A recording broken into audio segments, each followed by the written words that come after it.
All right, first time I am seeing this trailer. Of course, we've seen a little bit of Adventure in the past. We know that... Oh, should we go into the controversy at all? Should we be the reasonable center in this whole thing? Let's jump in.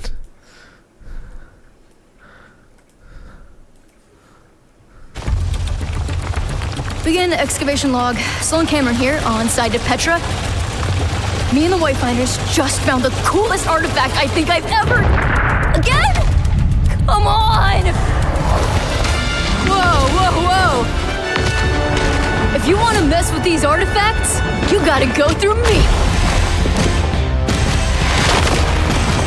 Hey, I'm on to you! I gotta tell you, I wanna scream it out. Hey! I'm gonna show you, here's what it's all about. Up top, you big doofus. I do want to say I like the editing on this video so far.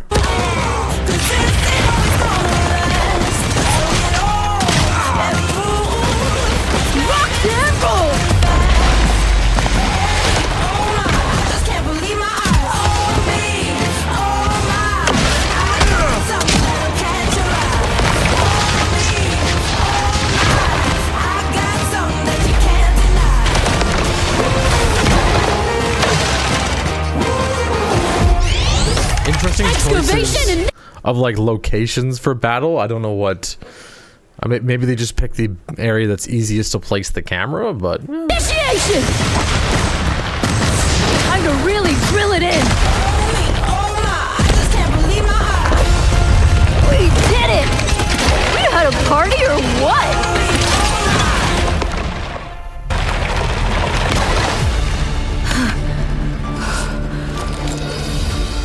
Whoa, no way. Is this a new map? This might be the new temple map. All this kind of disappointing. It seems like a discount Earthshatter.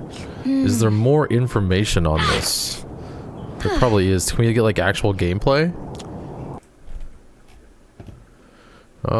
Is there actual gameplay, or is this just the release trailer? The release trailer was...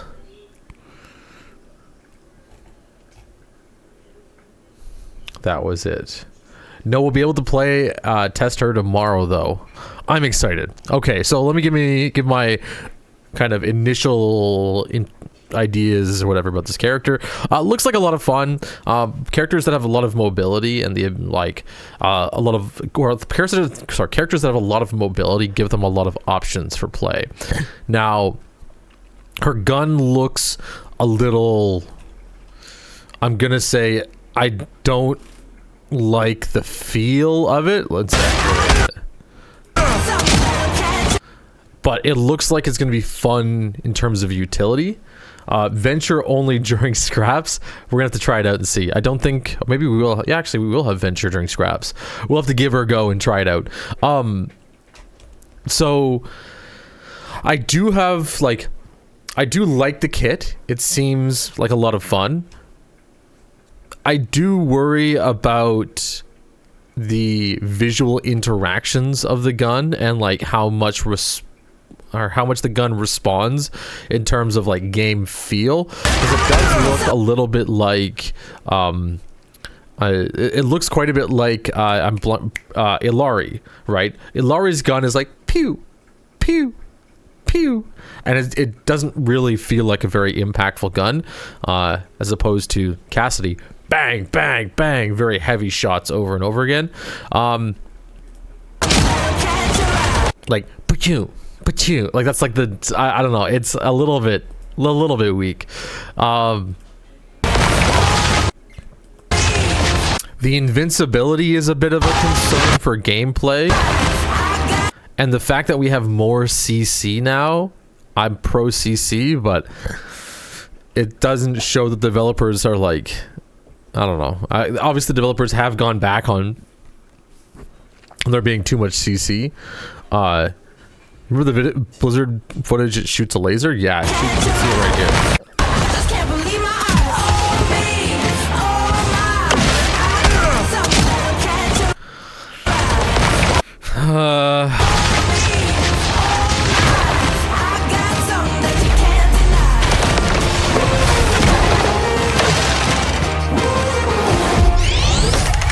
excavation and She's gonna be fun.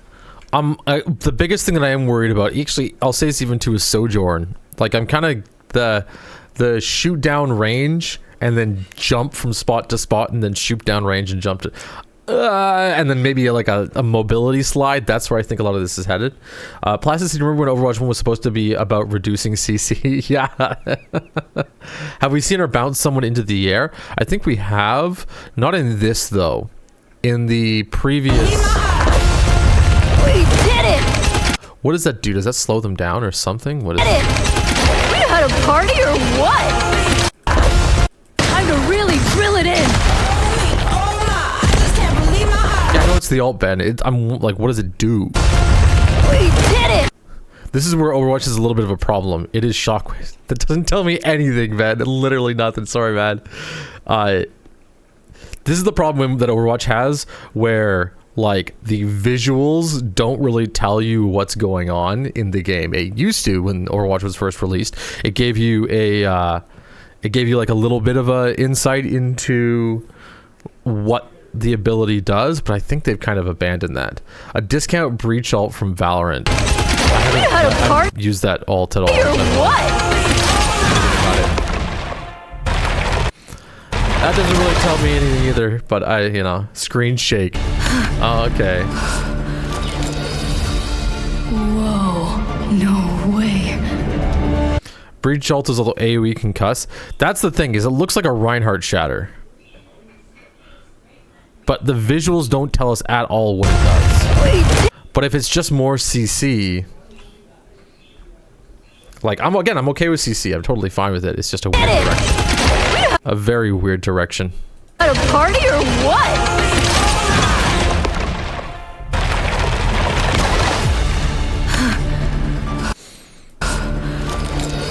It seemed to not be a shatter, as the Moira did not get knocked down. Yeah, that's what I'm saying. Like, in a game, you want your language, your like visual language, to be consistent, and it's weird that they make it look like a shatter, but maybe it works kind of. I don't know what this is.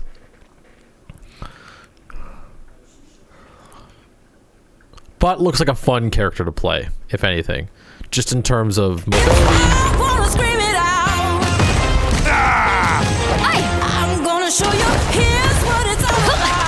You think Overwatch may have posted a brief overview of her abilities? Stylos has a photo. Yeah, I saw that somewhere. Venture abilities. I saw it on Twitter too. Images. Do we have... No? Someone's already made... we've already made a wiki on it. Primary fire shoots out AoE.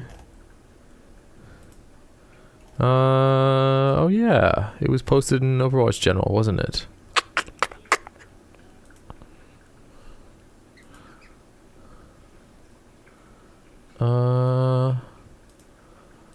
This right here.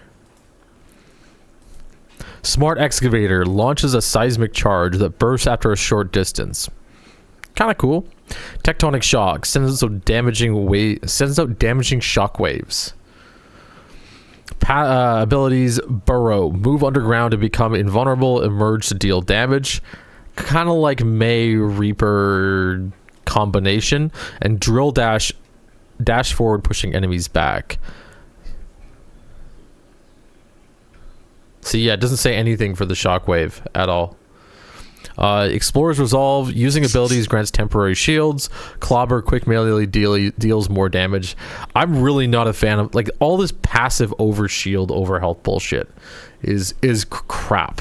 It is like, it is just crap. All right. And I bet you anything, I'm going to call it over and over again. Wrecking Ball's rework is just going to give shields to everybody in some form. Because Blizzard seems to like that, which... Part of having a 200 health character, or having like consistent health character... Can you stop being this way? Plus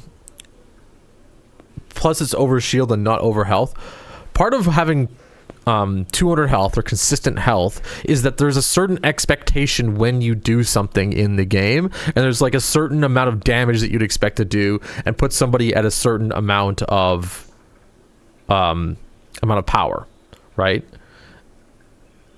Like if I hit somebody with 100 damage shot, I expect them to be at half health, and so they should do all the things that somebody at half health does.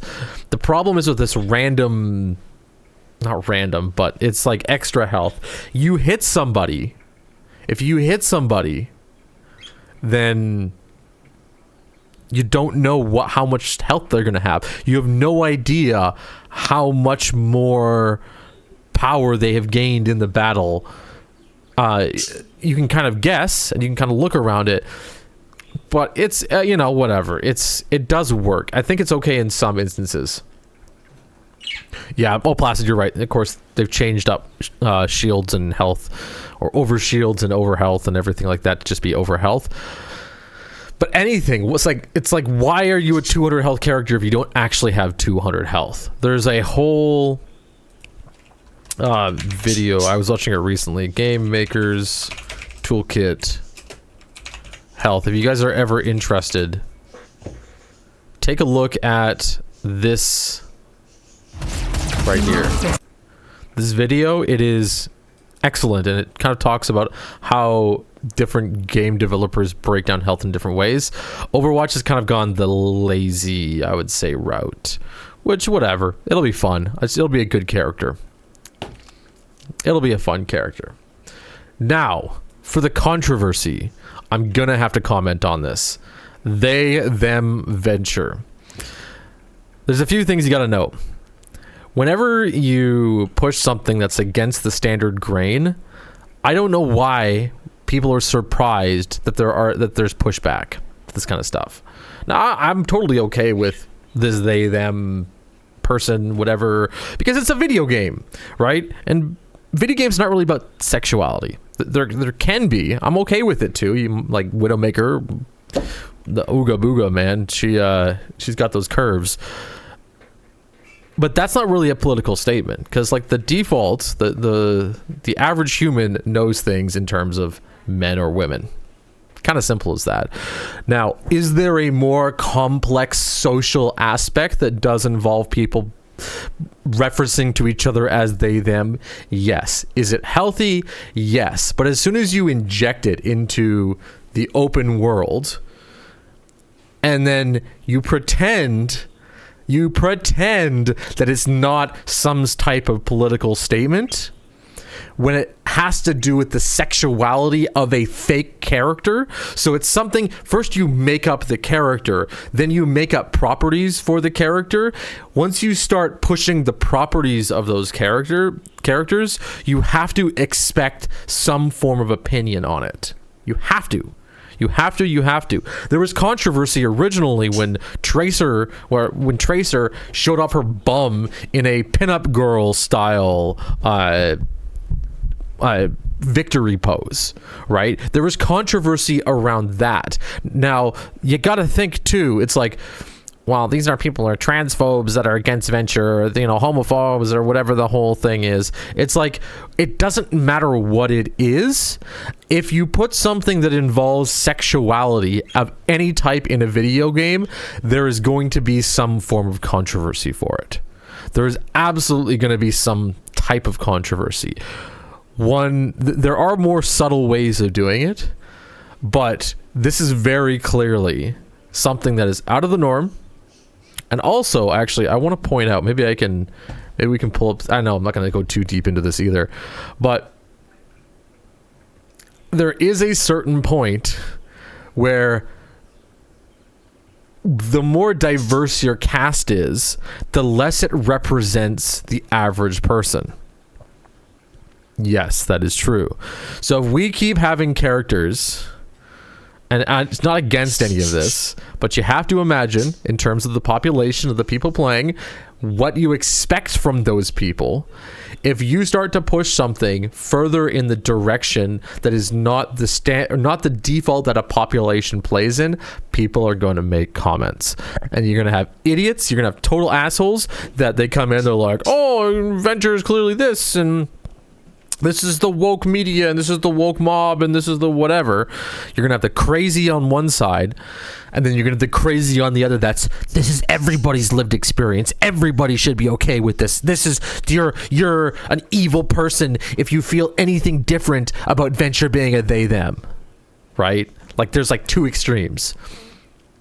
You're always gonna have those extremes, and the more you push these things in either way, either direction, the more comments you're going to have that are on either side of this fight. Blizzard knew this. They absolutely knew this. And Beebs just said below, Valorant also got a they-them character, and personally you support it. I'm supporting it too. I'm totally positive about it. What I'm against is pretending... Can you shush? Is pretending like you're not going to get pushed back. And pretending like people aren't going to make comments, and pretending like it's the problem. That's where this kind of issue comes in. And notice too, Blizzard has not made any comments on this. I don't think they've made any comments on this either. It's more of the community, and that's what they're going for. That's what Blizzard is going for, is the engagement. They don't care. They literally don't care. Companies like this do not give a shit what the characters are. They will pick what the default person is in a society. You could imagine when slavery was a thing, like we can get to an extreme like this, when slavery was a thing, if you had a black person in a position that normally white people are, again, I'm like totally against slavery, but to do that and not to expect anybody to say anything. Well, obviously they do expect somebody to say it. They do expect people to talk about it. They do expect pushed engagement. They do expect all those things. So, you know. And I believe it does sound like they used, a much more feminine voice. I'm not going to say what it is, but the voice is definitely more feminine. If they went with a robot, or I'll even point it out, if Venture was mute, can you imagine? That is good storytelling. Do you want to know why? Do you want to know why it would be good storytelling to make Venture mute?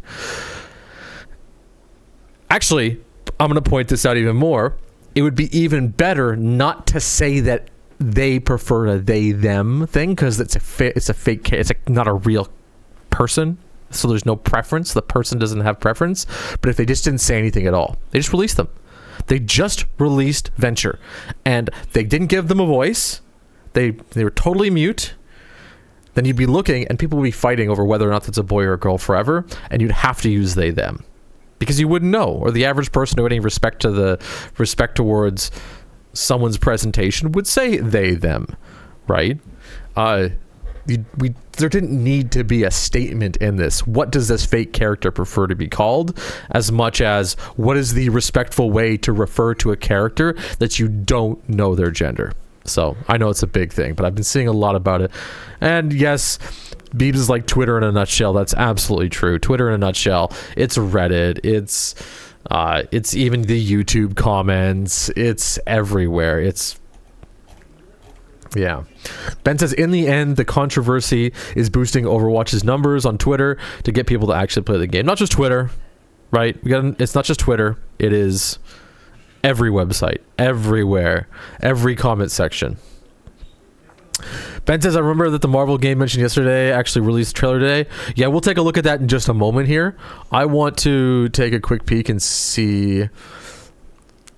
Let's take a look at what Silos says. Venture I think we have we have the exact same information as him, but he might have a little bit more to say. So we'll take a look at his video here. Overwatch 2 hero. Now, they look to be absolutely insane, and we've got a ton of info here. So I've got all of the ability details, and we've got the details for the Venture trial, because just like Mauga, Venture will be playable as an early access kind of trial thing, and I think we do need to talk about that a little bit later on. But anyway, let's get stuck.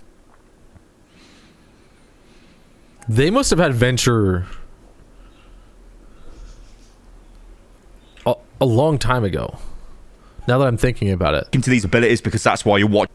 That map, this is a very specific map, and they're bringing it up for a reason. Because just like... And actually, you can see... I can't remember its name. What's this map name? Does everybody know? Does anybody know? I can't even remember. It is the free-for-all map. But... Petra, yes, Petra is it. Mauga Venture will be playable as an early access kind of trial thing, and I think we do need to talk about that a little bit later on. But anyway, let's get stuck into these abilities because that's why you're watching the video. Okay, let's take a look. Because that would be Venture's camp. Do you guys remember, I don't know if you know, on the outside of that little cliff area, there's like a tent and everything. Look at these abilities. So let's take a look at the weapon first.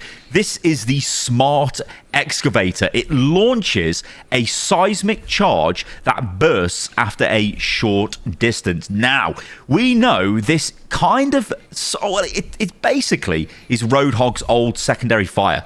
So you fire the projectile explodes kind of like a flak cannon explosion and has an AoE component. So it comes out as a projectile, then it detonates. Now, I fully expect this to operate pretty much just like Roadhog's old alternate fire, in which there will be a sweet spot where if you can make this detonate on a target's crit spot, so like on their head, when it explodes into the other projectiles, it'll probably do maximum damage. And I won't be surprised if this is capable of like one-shotting tracers and low HP heroes like that, or maybe not one-shotting them, but reducing them down to basically hardly any HP for a quick follow-up. Now, how this weapon will feel in the game, it's going to be interesting to see.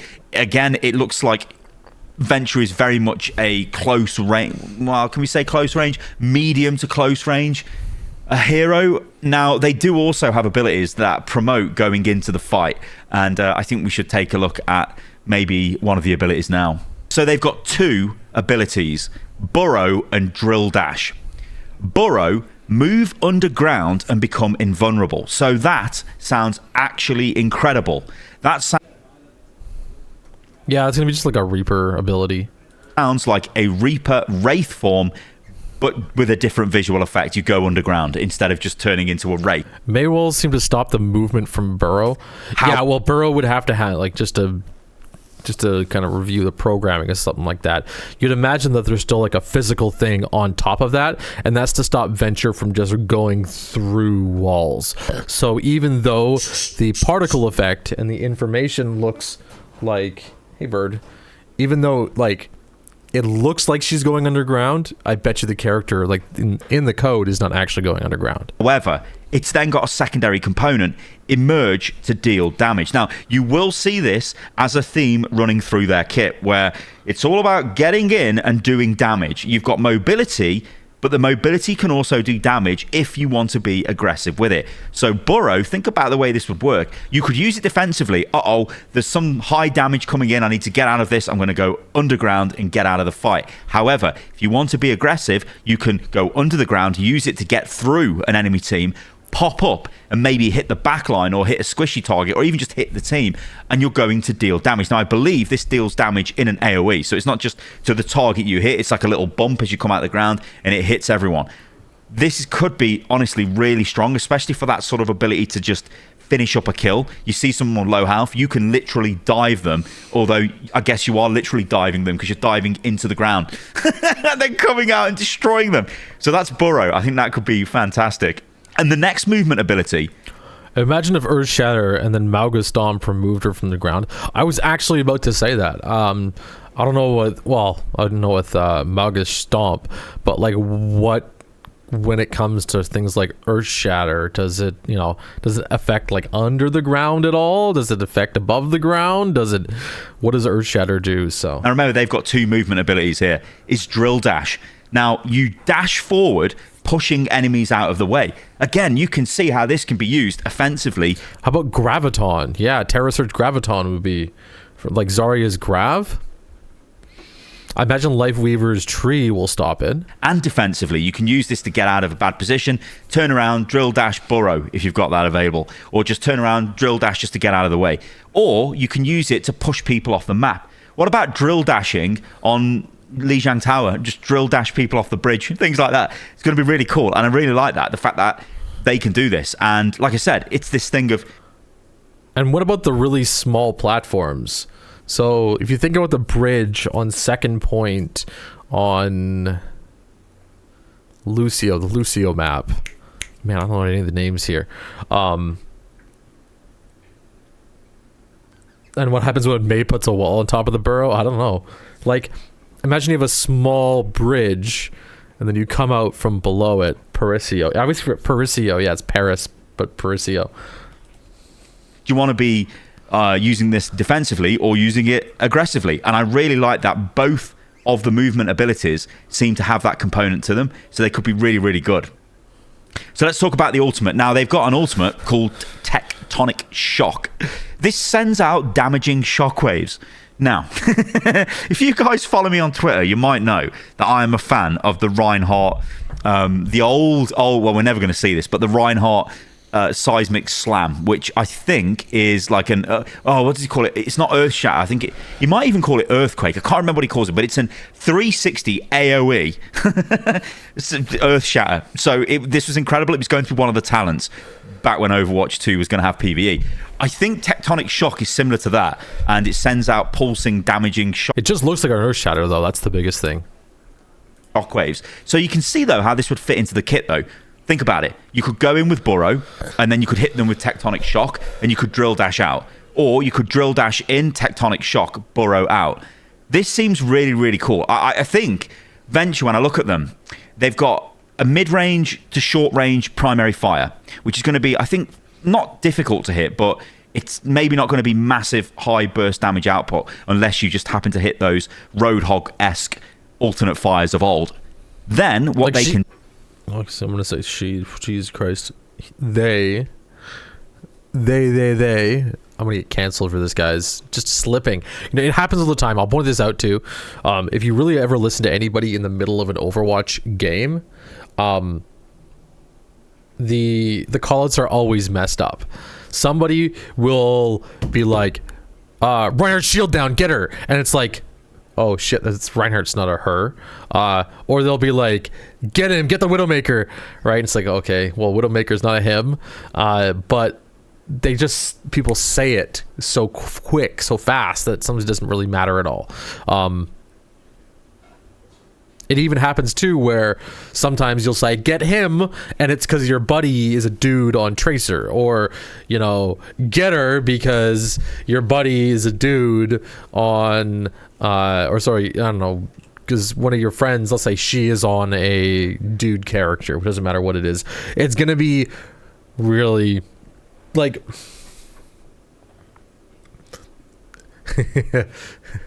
maybe a little bit of controversy here. But pronouns are set up to, and I'm gonna just go off on this in a second because this is gonna bug me forever. Pronouns are set up to represent respect between you and the person that you're talking to, right? The person that's receiving the information. Now, if you say something to somebody else, it's not insulting to the person that you're talking to. Sorry, it's not an insult to the other person. If you say, you know, if you know someone that's a they them, right, or that prefers they them, and you're talking to someone else and you go, yeah, him over, or you know, that guy over there, right, that's not insulting to the person that you're talking to. It's insulting to the person that's being talked about. The problem is, again, this is a video game character, so when I say get her and the other person is playing Mauga, I get her, right? There's not really anything implied in that because Mauga is not a real person, right? It's the same thing here where I'm going to emphasize. So it's very hard to even talk at that level of respect as if there's a person receiving that information, as if that character receiving that information is an issue. It has an issue with it. Jeez, I can barely talk. I gotta pause it. I'm gonna get canceled one of these days. Is almost, they're just like they're gonna hit you in the face, right? They can hit you with Burrow, they can hit you with Drill Dash. This just sounds awesome on paper because I don't think they're going to be squishy. But it's underground. And then when we look at the passives, you can see they're really not going to be squishy. So the first passive is Explorer's Resolve.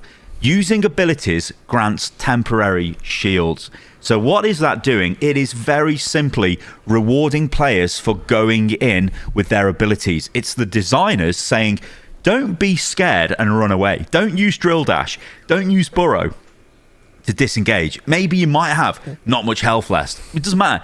Pop an ability, you're going to get shields. So go in. Maybe in some respects this is going to be like Doomfist. Of course, I don't know any of the figures of any of this stuff. We don't know how many shields they'll get or anything like that. But you can see what they're trying to do. They want you to be aggressive with the abilities because you're going to get shields, which is going to allow you to survive. So there is an argument where popping the abilities is going to be almost like a defensive action anyway, even if it's aggressive. And that could be really strong. And then the final passive, this is really cool.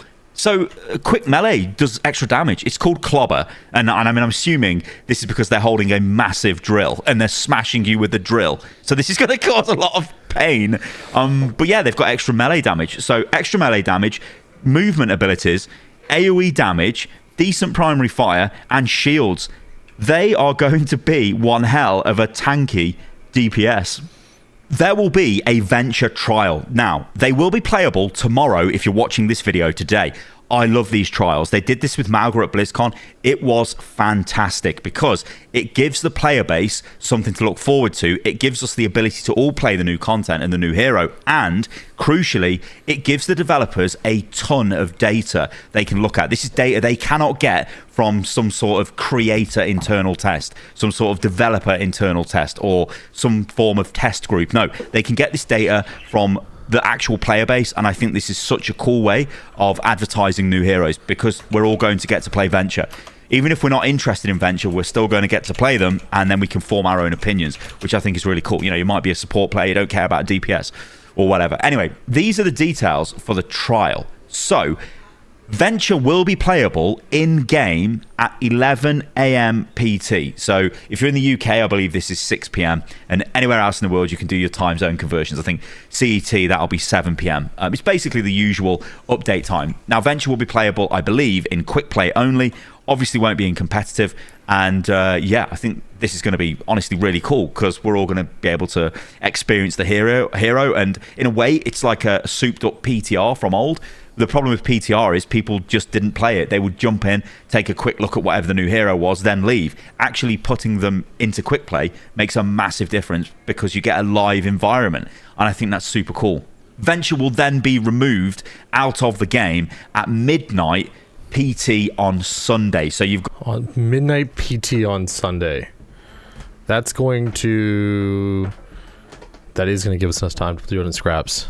Got until Thursday, until Sunday midnight PT to play Venture as much as you like, and then Venture will go away and will obviously come back for the launch of Season 10. Now, there is something else with Venture, which is a massive development in Overwatch. If you guys are not aware of this, I think it is worth actually recapping. Venture is the first free hero. Venture will be free. You do not have to buy Venture. Venture is not locked behind a battle pass. Venture will simply just be playable for everybody who has got the game. There may be some sort of like you have to do a, I don't know, I can't really comment too much on this because I've never gone through it myself, but the new player experience, it might be a bit different. But if you're somebody who plays Overwatch and you've played Overwatch 1 and you play Overwatch to death, you'll just get Venture straight away. You won't have to do any kind of like challenges or achievements. And I'm not even sure you have to do that anyway as a new player to the game with the newer heroes. So yeah, honestly guys, I'm looking forward to this. I think Blizzard are knocking it out of the park recently with quite a lot of really good updates. You know, some updates are sort of the foundations for potential future updates that could make some big changes to the game, especially around monetization. But yeah, things like removing heroes from the battle pass, I don't think anyone can be negative to that because it's essentially a form of pay to win. As crazy as that sounds, imagine if they're like absolutely insane and you need them. It'll be like Mauga, you know, where people were buying the battle pass to get Mauga. Only everybody will have Venture, so that's not a problem. And also, it does give Blizzard the rather, I guess, handy defense of we can't attack them now and say, oh, well, the new heroes are overpowered because you want to sell a battle pass, because well, everyone just gets the new heroes. All right, guys, let me know what you think about all of this in the comments below. Honestly, I'm really looking forward to playing Venture. I've not played Venture. Like I said, I've not been to any fancy events and played unreleased content or anything like that, so I don't know about Venture. I'm going into it like you are. But I just wanted to make this video to cover the... Yeah, everybody's going in blind. It'll be interesting to say the least.